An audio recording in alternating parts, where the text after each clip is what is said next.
तो एक बार फिर से CDNP जिगमंड एजुकेशन आपके लिए लाए हैं फिजिक्स की क्लास, जिसमें हम आज एक इम्पोर्टेंट क्वेश्चन देखने वाले हैं। यह क्वेश्चन है मैग्नेट से रिलेटेड। इस क्वेश्चन में ये देखिए, ये एक मैग्नेट है और इस मैग्नेट को यूनिफॉर्म मैग्नेटिक फील्ड B में प्लेस्ड किया गया है। यह एक दंड चुंबक NS है। ये देखिए N पोल और S पोल। इसे एक समान चुंबकीय क्षेत्र B में रखा गया है। ये देखिए, सपोज करिए कल्पना, चुंबकीय क्षेत्र का डायरेक्शन ऐसा है, ठीक है, मतलब B चुंबकीय क्षेत्र इस प्रकार से। अगर हम इसको डायग्राम में देखें तो मैग्नेटिक फील्ड का डायरेक्शन ऐसा है, ये देखिए, ठीक है। और इसमें हमने एक मैग्नेट को ऐसा रख दिया, ये देखिए, ये मैग्नेट है, इसको इस प्रकार से रख दिया, ठीक है। और इसमें जो मैग्नेटिक फील्ड है वो B वेक्टर ऐसा है, ठीक है। मतलब डायरेक्शन ये वाला है तो मैग्नेट भी ऐसा ही होना चाहेगा, ठीक है। ये N और ये S, ये देखिए, ठीक है। तो मैग्नेट नेचुरली ऐसा होना चाहेगा। मैग्नेट का अप्रोच क्या होता है, वह अपने आप को अलाइन करता है किसमें, मैग्नेटिक फील्ड में, मतलब चुंबकीय क्षेत्र के अनुदिश हो जाता है, सीधा हो जाता है ये ऐसा, ठीक है। अब हमें क्या करना है, इस मैग्नेट को ऐसा मूव कराना है। ये देखिए, इस मैग्नेट को, ये मैग्नेट फील्ड के डायरेक्शन से कितना, इसको थीटा एंगल से मूव कराना है।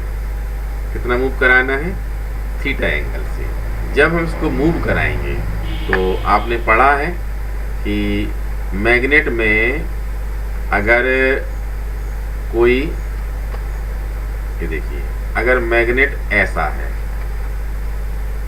ये इसमें अप्लाई फोर्स क्या होता है, 0, ठीक है, इसमें कोई फोर्स नहीं लगता है। लेकिन अगर इसकी पोजीशन हम ऐसा करेंगे, ये देखिए, ऐसा करेंगे तो इसमें अप्लाई फोर्स कितना हो जाएगा, ये हो जाएगा MB। और पिछले क्वेश्चन में आपने एक फार्मूला भी निकाला है इसके लिए, फोर्स ऑफ कपल या टार्क का, जिसमें टाउ इज इक्वल टू क्या निकाला है, MB साइन थीटा, ठीक है। अब इसमें आप देख सकते हैं, अगर थीटा की वैल्यू हम कितना कर देंगे, 0 कर देंगे, तो टाउ की वैल्यू कितनी हो जाएगी, साइन 0 कितना हो जाता है, बोलिए, साइन 0 हो जाता है 0, इसलिए यहाँ टाउ की वैल्यू कितनी हो जाएगी, 0 हो जाएगी, होगा। तो इस वाले पोजीशन में, इस वाली में थीटा का मतलब कितना है, 0 है। इसका मतलब ये हुआ कि अगर मैग्नेट ऐसा रखा हुआ है तो इस पर नो फोर्स, कोई भी बल नहीं लगता है, ठीक है। बल लगने वाले बल का मान क्या होता है, 0 होता है। इसलिए इसमें टार्क की वैल्यू भी 0 होती है, और टार्क की वैल्यू 0 होती है, तो फिर वर्क की वैल्यू क्या होगी, वर्क, व्हाट इज वर्क, कार्य क्या है, इसका फार्मूला क्या होता है। कार्य के बारे में बात करें अगर, तो ये देखिए W is equal to force into displacement, ठीक है। और अगर बात करते हैं हम किसकी, हम बात करते हैं रोटेशनल मोशन, ये लीनियर मोशन के लिए है। रोटेशनल मोशन के लिए एफ की जगह आ जाता है टाउ, और डिस्प्लेसमेंट मतलब angular displacement means angle theta, तो कहा जा सकता है टाउ इनटू कितना, थीटा, ठीक है। अब यहां पर अगर टाउ की वैल्यू 0 है फर्स्ट पोजीशन में, ऐसी वाली पोजीशन में, ये वाली में, तो फिर हम क्या बोलेंगे, इस पोजीशन में हम बोलेंगे कि W की वैल्यू कितनी होगी, 0 होगी। और अगर ऐसी पोजीशन की बात की जाए तो यहाँ पर ये देखिए एंगल कितना है, थीटा एंगल, यहाँ एंगल कितना बन गया बोलिए, थीटा, और थीटा है तो फिर यहाँ पर साइन की वैल्यू 0 नहीं होगी। मीन्स थीटा का मतलब क्या है, here theta does not equal to 0। Clearly, अगर थीटा 0 नहीं है तो टाउ भी 0 नहीं होगा, और टाउ 0 नहीं है तो फिर वर्क भी 0 नहीं होगा। वर्क कितना करना पड़ेगा, वही वर्क हमको कैलकुलेट करना है, ठीक है। यहाँ पर याद ये रखना है कि टाउ यहाँ पर वेरिएबल है, कांस्टेंट वैल्यू नहीं है। टाउ क्या है, वेरिएबल, इसका मान कैसा है, चेंज हो रहा है। क्यों चेंज हो रहा है, क्योंकि साइन की वैल्यू चेंज होगी, इसलिए टाउ का मान भी क्या होगा, चेंज होगा। इस वजह से work direct tau into theta करके नहीं निकाला जाएगा, यहाँ पर हम इसके लिए इंटीग्रेशन का प्रयोग करेंगे, ठीक है। तो हमारा क्वेश्चन आज का क्या होगा कि कोई भी मैग्नेट है, उस मैग्नेट को अगर हम किसी मैग्नेटिक फील्ड में रख दें, किसी चुंबकीय क्षेत्र में रख दें, तो उस मैग्नेट को थीटा एंगल से अगर मूव कराया जाए, रोटेट कराया जाए, तो वर्क कितना करना पड़ेगा, वर्क डन की वैल्यू कितनी होगी। हमें क्या करना है, कैलकुलेशन ऑफ वर्क डन, किए गए कार्य की गणना करनी है, ठीक है। तो इस क्वेश्चन को हम देखते हैं चल के बोर्ड में। आप लोग फुल कंसंट्रेशन से इसको समझने की कोशिश करिए, और हम उम्मीद करते हैं आपको जरूर समझ में आएगा। सिर्फ आप ध्यान से उसको देखिए, दिक्कत हो तो बार बार रिमाइंड करके समझिए, जरूर समझ में आएगा, और इसको फिर फाइनली आप लिख के देखिए, ठीक है। तो हम अपने बोर्ड में आ गए हैं अपने क्वेश्चन के साथ में। आज का क्वेश्चन है right expression for work done in rotating a bar magnet in uniform magnetic field by direction angle theta from the direction of magnetic field. Hindi में इसको हम बोल देते हैं, आप लोग सुन के रिपीट करके लिख लेना। किसी चुंबक को एक समान चुंबकीय क्षेत्र में थीटा कोण से घुमाने में किए गए कार्य के लिए व्यंजक या सूत्र प्राप्त करना, ठीक है। क्वेश्चन को सॉल्व करेंगे और इसके लिए डायग्राम में चलेंगे। ये देखिए डायग्राम यहाँ पर बना हुआ है। यहाँ पर ये एक बार मैग्नेट है, और जिसे uniform magnetic field D vector में, ये uniform magnetic field D vector, ये एरोज देख रहे हैं, ये arrows magnetic line of forces हैं, arrows magnetic line of force है, और पैरेलल है मींस यूनिफॉर्म मैग्नेटिक फील्ड, इसलिए यहाँ पर इनको पैरेलल दिखाया गया है। और हमारा क्वेश्चन है कि मैग्नेट अगर एक्सटर्नल मैग्नेटिक फील्ड के पैरेलल है, उसके साथ में ऐसा रखा हुआ है, ये मैग्नेटिक फील्ड बी है। अगर ऐसा रखा है तो थीटा इज इक्वल टू 0, मतलब ये नॉर्थ साउथ डायरेक्शन नहीं रखा हुआ है, ऐसा माना जाएगा। नॉर्थ साउथ में रखा है। अब इसको अगर हम क्या करते हैं, रोटेट कराते हैं, मूव कराते हैं, कितने एंगल पर, थीटा एंगल पर। तो हमने पढ़ा है इसमें हमको फोर्स ऑफ कपल यूज करना पड़ते हैं। ये forces M B and M B, ये दोनों ही मिल करके क्या बनाते हैं, फोर्स ऑफ कपल या टार्क बनाते हैं।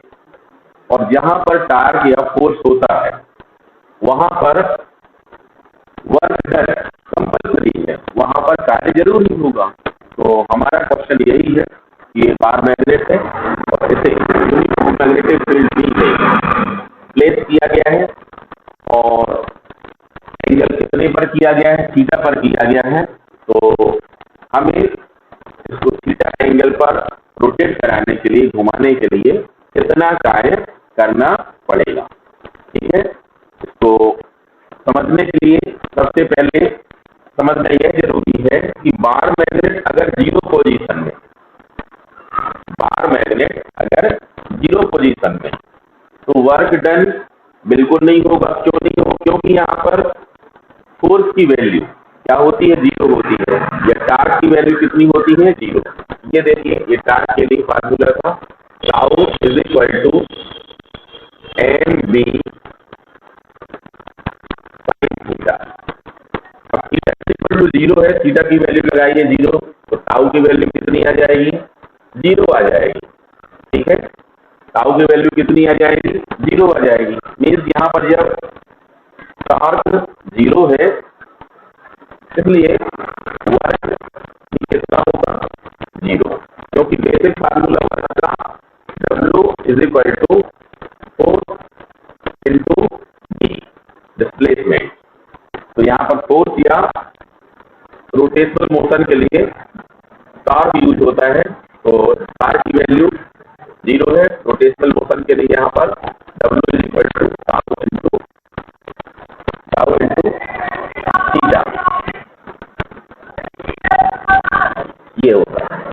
ठीक है, यहाँ पर टाउ की वैल्यू कितनी है, जीरो है, इसलिए वर्क का मान कितना होगा, शून्य हो जाएगा, जीरो हो जाएगा। ठीक है, अब हम क्या देखते हैं, जैसे जैसे एंगल बढ़ेगा तो साइन की वैल्यू बढ़ेगी। साइन 5, 10, 15, 20, 30, हम जानते हैं साइन की वैल्यू जो जो इंक्रीज करते हैं, जीरो से इंक्रीज करते हैं, तो साइन की वैल्यू क्या होती है, इंक्रीज होती है। साइन का कर्व आप लोगों ने पढ़ा होगा, ऐसा बनता है। यहाँ पर theta is equal to zero से लेकर के 90 अप टू 90 तक ये वैल्यू क्या होती है, इंक्रीज होती है। ठीक है, इस प्रकार से यहाँ पर जो टाउ की वैल्यू होगी वो कांस्टेंट नहीं होगी। अगर हम रोटेट करते हैं तो शुरू में कम होगी, फिर ज्यादा होगी, फिर ज्यादा होगी, फिर ज्यादा होगी। इसलिए डायरेक्ट एंगल से मल्टीप्लाई करके हम वर्क डन नहीं कर सकते। ये वेरिएबल क्वांटिटी है, here theta is variable quantity. और ऐसी प्रॉब्लम्स के लिए हमें सबसे अच्छा ऑप्शन होता है इंटीग्रेशन का। इसलिए हमें यहाँ पर कंप्लीट वर्क डन करने के लिए इंटीग्रेशन का यूज करना पड़ेगा। और इंटीग्रेशन में हम पहले क्या करते हैं, सबसे पहले हम small angle work done calculate करते हैं। ठीक है, तो चलिए देखते हैं और इसी बात को लिखते भी हैं।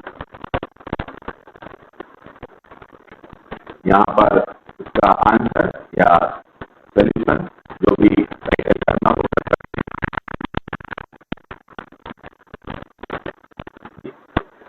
हमें सबसे पहले शुरू में थोड़ी सी थ्योरी लिखनी पड़ती है और वो क्या लिखनी पड़ेगी,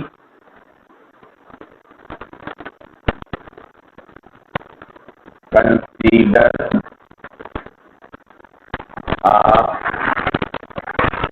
बार magnet NS of magnetic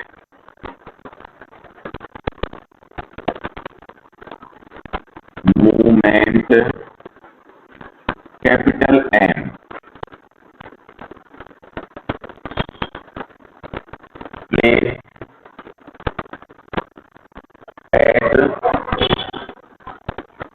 uniform magnetic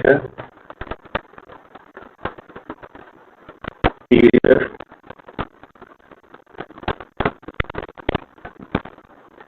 capital B by direction angle theta from the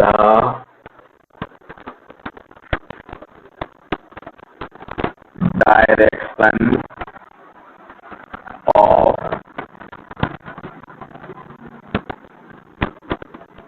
magnetic field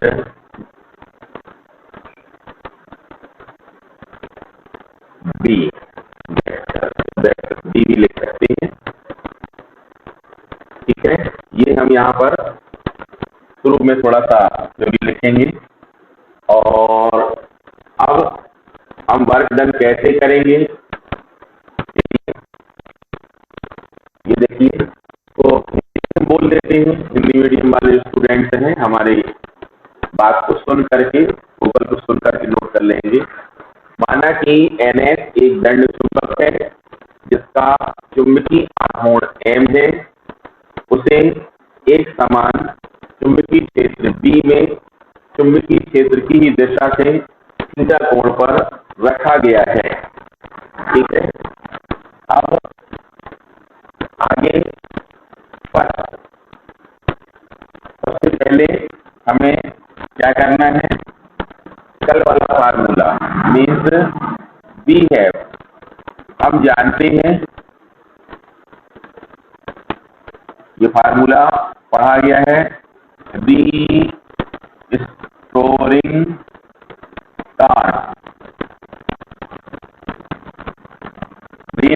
torque होता है tau is equal to M B sine theta. Equation number first, Hindi में हम जानते हैं कि प्रत्यानयन बल आघूर्ण tau is equal to M B sine theta, समीकरण नंबर 1। ठीक है, अब इसके बाद हम वर्क डन करेंगे स्मॉल एंगल डी थीटा के लिए। ठीक है, इसके लिए करेंगे डी थीटा के लिए। तो ये देखिए, फर्स्ट लिखेंगे सर्वप्रथम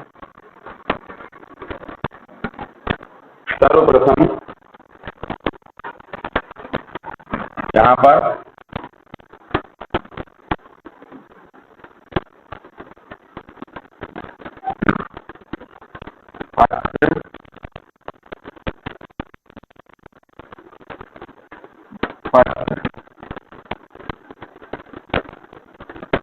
वर्क डन और स्मॉल एंगल डी थीटा। सर्वप्रथम अल्प कोण डी थीटा के लिए किया गया कार्य, यह कार्य कितना होगा, वर्क कितना होगा, ये होगा DW। स्मॉल एंगल, अक्सर हम स्मॉल क्वांटिटी के लिए डी यूज करते हैं या कभी कभी हम डेल्टा भी यूज करते हैं, लेकिन डी से डिफरेंशिएशन के लिए है। तो स्मॉल एंगल डी थीटा है, तो वर्क डन का ले लिया गया है DW। ये होगा फार्मूला अपना कितना, टाउ इंटू थीटा, मीन्स तो लिखा गया इसके लिए वर्क इज इक्वल टू क्या हो जाएगा, यहां पर टॉर्क इंटू एंगल, ये रोटेशनल मोशन के लिए, क्योंकि जो मैग्नेट है वो घूर्ण अपनी गति करता है, रोटेशनल मोशन करता है, जैसे फैन रोटेशनल मोशन करता है, अपने घर में जो डोर लगी होती हैं ये रोटेशनल मोशन है। मैग्नेट को साइड में बांध देंगे हम तो कैसा मोशन करेगा, वो रोटेशनल मोशन करेगा। अब इसको हम दे देते हैं इक्वेशन नंबर सेकेंड, ठीक है। Now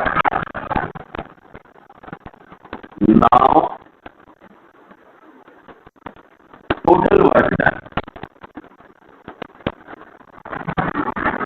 total work done for 0 to theta, 0 degree से थीटा डिग्री तक रोटेट करने के लिए कितना वर्क डन होगा ये हम देखते हैं, ठीक है। 0 डिग्री से थीटा डिग्री रोटेट करने के लिए वर्क डन कितना होगा ये हम लिखेंगे W इज इक्वल टू, यहाँ इंटीग्रेशन का यूज करते हैं और ये लिखेंगे लिमिट, लोअर लिमिट कितनी होगी 0 और अपर लिमिट कितनी होगी थीटा, 0 to थीटा, और यहाँ पर आ जाएगा टाउ इंटू डी थीटा। अब आप देखिए यहाँ पर टाउ की वैल्यू कितनी है, टाउ की वैल्यू हमने शुरू में निकाली थी, तो देखिए इक्वेशन नंबर फर्स्ट में एम बी साइन थीटा कितनी है, एम बी साइन थीटा, यहाँ आएगा इंटीग्रेशन 0 to थीटा और यहाँ हमें लिखना होगा M B sine theta D theta, ठीक है। ये इक्वल है टोटल वर्क W के, एम्प्लाइज दैट यहाँ लिख सकते हैं, ठीक है। आगे देखिए इसमें कांस्टेंट वैल्यू बाहर करिए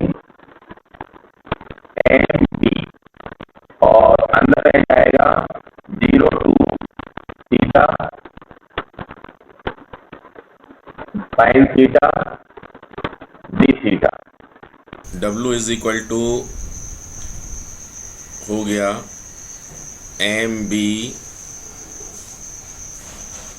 और minus cos theta, limit theta upper limit lower limit 0। अब लिमिट लगाने का जो रूल है, सबसे पहले अपर लिमिट यूज करते हैं और उसको थीटा की जगह पुट करते हैं और फिर माइनस लगा करके लोअर लिमिट पुट करते हैं, ठीक है। यहाँ पर साइड में आप पहले का इंटीग्रेशन लिख सकते हैं, साइन थीटा का इंटीग्रेशन होता है माइनस कॉस थीटा। अब लगाएंगे limit, M B upper limit लगाइए इन ब्रैकेट कॉस थीटा के रिप्लेस में theta means cos theta, minus आएगा अब थीटा के रिप्लेसमेंट में 0 माइनस कॉस 0।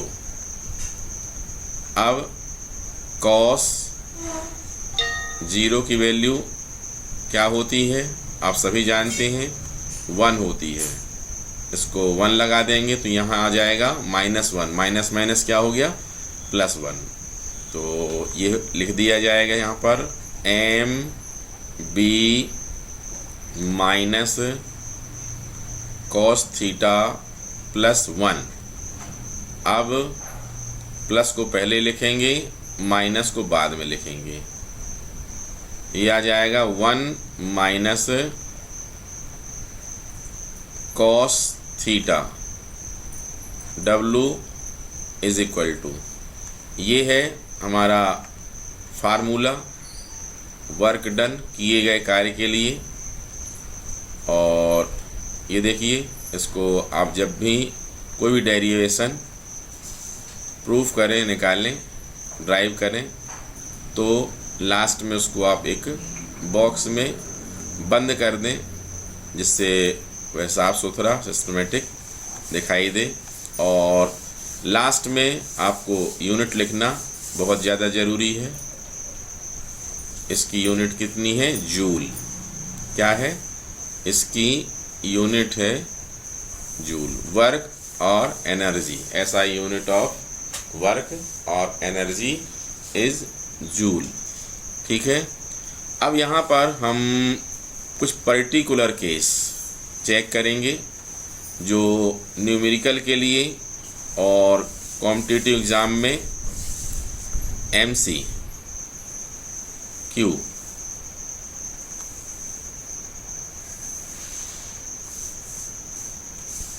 के लिए विशेष उपयोगी होते हैं। ये हमने लिख दिया है पर्टिकुलर केसेस। पर्टिकुलर केसेस, इसमें सबसे फर्स्ट केस देखते हैं थीटा के लिए। फर्स्ट यहाँ लिखना पड़ेगा if theta is equal to 0, या यूं कहा जाए कॉस थीटा या कॉस 0 इज इक्वल टू कितना होता है? 1। देन फ्रॉम एबव इक्वेशन क्या आएगा? W इज इक्वल टू, यहाँ कॉस में 1 आ गया, 1 माइनस 1 कितना होगा? 0। तो MB इंटू 0 कितना हो जाएगा? 0 हो जाएगा। इस प्रकार से यहाँ पर वर्क डन कितना है? 0 है। ठीक है। और ये होगा मिनिमम। ठीक है। और इसके बाद आगे फिर से किसके लिए यूज़ करेंगे? 90 के लिए। If theta is equal to 90 degree, या यूं कहा जाए कॉस 90 की वैल्यू कितनी होती है? कॉस थीटा या कॉस 90 कितना हो जाता है? 0 हो जाता है। इस प्रकार से यहाँ हम लगाएंगे कॉस के रिप्लेसमेंट में 0 आ जाएगा ओनली MB। ठीक है। तो यहाँ पर हमें लिखना होगा then W is equal to MB। ये सब जूल में ही है। ठीक है। इसके बाद थर्ड केस है if theta is equal to 180 degree. ये इम्पोर्टेंट है। कॉस 180 और कॉस थीटा की वैल्यू कितनी होगी? -1। कितनी होगी? -1। अब ये यहाँ लगाएंगे -1, तो माइनस माइनस क्या होगा? प्लस। तो 1 + 1 कितना हो जाता है? 2 हो जाता है। इस प्रकार से आ जाएगा यहाँ पर वैल्यू लगाने पर। तब देन